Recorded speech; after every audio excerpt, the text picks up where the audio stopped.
Assalamualaikum warahmatullahi wabarakatuh. Perkenalkan, kami dari kelompok 1 yang akan menjelaskan mengenai hakikat manajemen strategis. Kelompok kami diantaranya yang pertama, Nur Anita Indahwati, NIM 180301002, kemudian saya sendiri, Nasiska Maria Ulfa, NIM 180301007, kemudian Nabila Pratiwi Rasyada, NIM 180301038, kemudian Nikita Gebi Riyadini, NIM 180301074, kemudian Anditya WM, NIM 163111063. Selanjutnya materi akan dijelaskan oleh saudara Anditya WM. Apakah yang dimaksud dengan manajemen strategis? Manajemen strategis didefinisikan sebagai seni dan pengetahuan dalam merumuskan, mengimplementasikan, serta mengevaluasi keputusan fungsional yang memungkinkan sebuah organisasi dapat mencapai tujuan. Manajemen strategis berfokus pada mengintegrasikan manajemen pemasaran, keuangan atau akuntansi, produksi atau operasi, penelitian dan pengembangan, dan sistem informasi komputer untuk mencapai keberhasilan organisasi. Tahap-tahapan manajemen strategis. Yang pertama, perumusan strategi. Yang kedua, implementasi strategi. Yang ketiga, evaluasi strategi. Istilah-istilah penting dalam manajemen strategis. Yang pertama, keunggulan kompetitif. Yang kedua, penyusunan strategi. Yang ketiga, pernyataan visi dan misi. Yang keempat, peluang dan ancaman eksternal. Yang kelima, kekuatan dan kelemahan internal.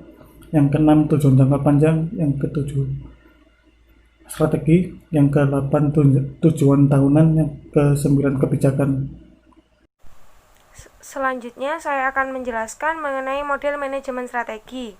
Dibagi menjadi 3, yakni perumusan strategi, penerapan strategi, dan penilaian strategi. Perumusan strategi diantaranya mengembangkan pernyataan visi dan misi, melakukan audit eksternal dan melakukan audit internal atau analisis lingkungan eksternal dan internal, kemudian menetapkan tujuan-tujuan jangka panjang, kemudian menciptakan, mengevaluasi, dan memilih strategi. Dan untuk penerapan strategi, yakni mengimplementasikan strategi isu-isu manajemen, kemudian mengimplementasikan strategi pemasaran, keuangan, akuntansi, litbang, dan isu MIS. Dan untuk penilaian strategi, yakni mengukur dan mengevaluasi kinerja. Visi dan misi, visi yang dimiliki oleh seluruh atau sebuah perusahaan merupakan suatu cita-cita tentang keadaan di masa yang akan datang, yang diinginkan untuk terwujud oleh seluruh personel perusahaan. Sedangkan misi ialah penjabaran secara tertulis agar visi menjadi mudah dimengerti atau jelas bagi seluruh staf perusahaan. Analisis lingkungan eksternal dan internal. Realisasi misi perusahaan akan menjadi sulit jika perusahaan tidak berinteraksi dengan lingkungan eksternalnya. Karena pada hakikatnya, kondisi lingkungan eksternal berada di luar kendali organisasi. Kondisi internal perusahaan secara luas dan mendalam juga perlu dilakukan. Sasaran jangka panjang untuk menentukan apakah suatu tahapan sudah dicapai atau belum diperlukan suatu tolak ukur, misalnya kurun waktu dan hasil yang ingin dicapai dan dirumuskan secara jelas yaitu dengan angka kuantitatif. Agar sasaran ini diraih dapat direalisasikan dengan strategi yang telah ditetapkan. Strategi perlu ditindaklanjuti dengan pelaksanaan atau action. Pelaksanaan tidak akan efektif bila tidak didahului dengan perencanaan.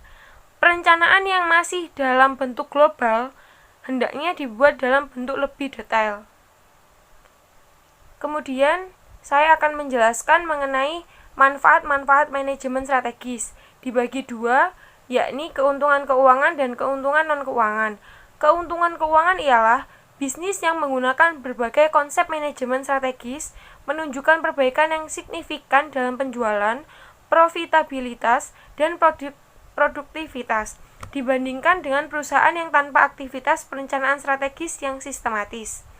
Kemudian, keuntungan non-keuangan ialah meningkatkan kesadaran atas ancaman eksternal, pemahaman yang lebih baik atas strategi pesaing, meningkatnya produktivitas karyawan, mengurangi keengganan untuk berubah, dan pengertian yang lebih baik atas hubungan antara kinerja dan penghargaan.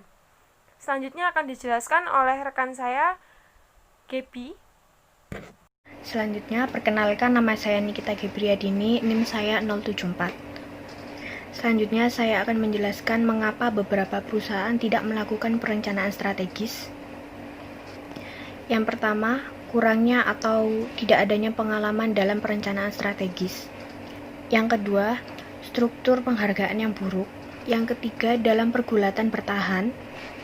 Yang keempat, menyia-nyiakan waktu. Yang kelima, terlampau mahal. Dan yang keenam, kemalasan. Yang ketujuh, puas dengan keberhasilan. Yang kedelapan, takut gagal. Yang kesembilan, kepercayaan diri yang berlebihan. Dan yang kesepuluh, pengalaman buruk masa lalu. Yang kesebelas, kepentingan pribadi. Yang kedua belas, ketakutan akan sesuatu yang belum jelas dan pendapat. Dan yang terakhir, 14, adalah kecurigaan. Selanjutnya, lubang perangkap manajemen strategis.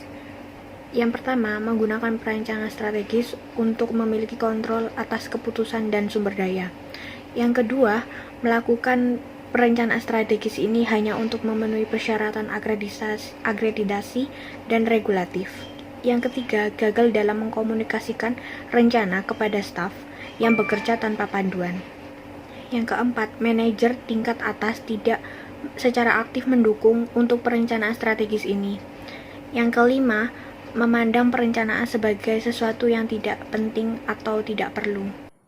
Saya Nureni Tendawati, NIM 180301002. Di sini saya akan sedikit menjelaskan mengenai panduan untuk manajemen strategis yang efektif. Jadi panduan penting untuk manajemen strategis yang efektif adalah keterbukaan, kemauan dan keinginan untuk mempertimbangkan informasi baru, sudut pandang baru, ide baru, dan kemungkinan baru adalah hal yang penting. Semua anggota organisasi harus memiliki semangat untuk mencari dan belajar. Ada juga 17 panduan untuk manajemen strategis yang efektif, diantaranya yang pertama, lebih mengarah ke people process daripada paper process. Yang kedua, menjadi sebuah proses pembelajaran bagi semua manajer dan karyawan.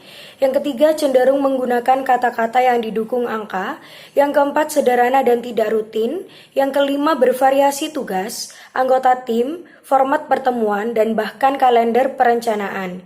Yang keenam, menantang asumsi yang mendasari strategi perusahaan saat ini. Yang ketujuh, terbuka pada berita buruk.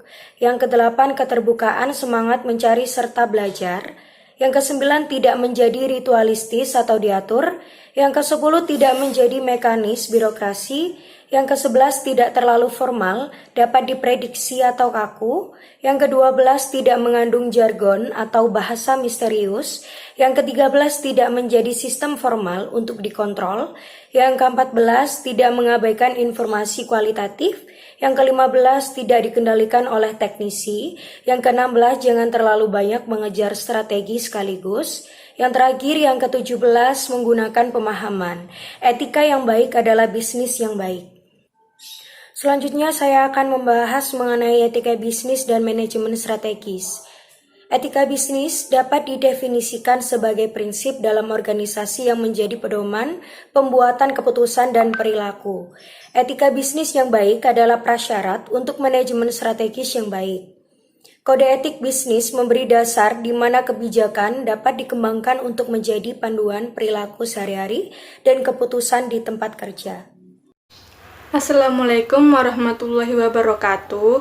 Nama saya Nabila Pratiwi Rasyada, NIM 038. Di sini saya akan membahas tentang membandingkan strategi bisnis dan militer. Tujuan utama dari strategi bisnis dan militer adalah untuk mendapatkan keunggulan yang kompetitif. Organisasi bisnis dan militer mencoba untuk menggunakan kekuatan mereka untuk mengeksploitasi kelemahan lawan. Apa sih perbedaan antara strategi bisnis dan militer? Perbedaannya adalah bahwa strategi bisnis dirumuskan, ditetapkan, dan dinilai dengan asumsi persaingan, sedangkan militer didasarkan pada asumsi konflik. Hakikat persaingan global. Organisasi yang menjalankan operasi bisnis lintas batas negara disebut perusahaan internasional atau perusahaan multinasional. proses manajemen strategis untuk perusahaan multinasional sebagaimana untuk perusahaan yang murni domestik, tapi untuk perusahaan internasional prosesnya lebih kompleks karena adanya variabel dan relasi yang lebih banyak. Peluang dan ancaman sosial, budaya, demografis, lingkungan hidup, politis, pemerintahan, hukum, teknologis, dan kompetitif yang dihadapi sebuah perusahaan multinasional tidak terbatas, dan jumlah serta kompleksitas faktor-faktor ini terus meningkat secara dramatis seiring jumlah produk yang dihasilkan dan jumlah wilayah geografis yang dilayani. Sisi internasional, keuntungannya adalah operasi asing dapat menyerap kelebihan kapasitas, mengurangi biaya unit, dan membelah risik ekonomi ke pasar yang lebih luas. Yang kedua, operasi asing memungkinkan perusahaan untuk membangun fasilitas produk biaya lebih rendah di lokasi dengan bahan mentah atau bahan murah. Kerugiannya adalah yang pertama,